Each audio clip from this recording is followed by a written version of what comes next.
The vapor canister is actually a pretty easy part to replace.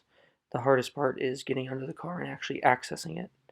It is possible to replace individual parts, but frankly, by the time you add up all the parts and try to guess what's wrong and what's right, it's about the same price.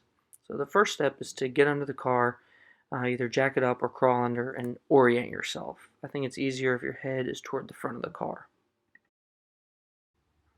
So going in from the back of the car, again, I think it's easier if your head is toward the front of the car. You can see the entire vapor canister that we're going to replace. It's a couple pieces in a metal bracket, and the whole bracket drops down. So here's a view of the vapor canister from underneath the car. It's easy to remember which way the vapor canister is oriented by looking at that little knob next to the D. It always points to the rear of the car. Step 2 is to unplug the wiring harness. It's a simple pinch and remove.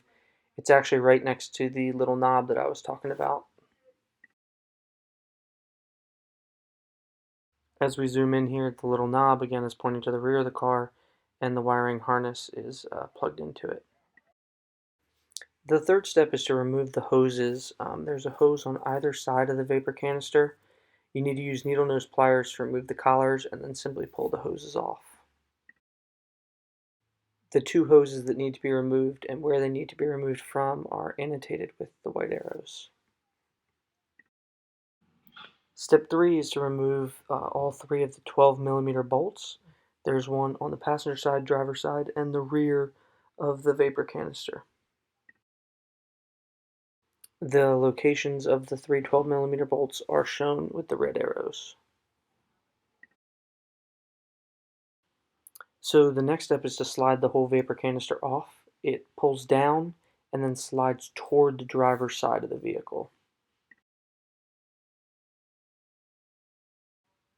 Again, that entire bracketed canister slides to the driver's side.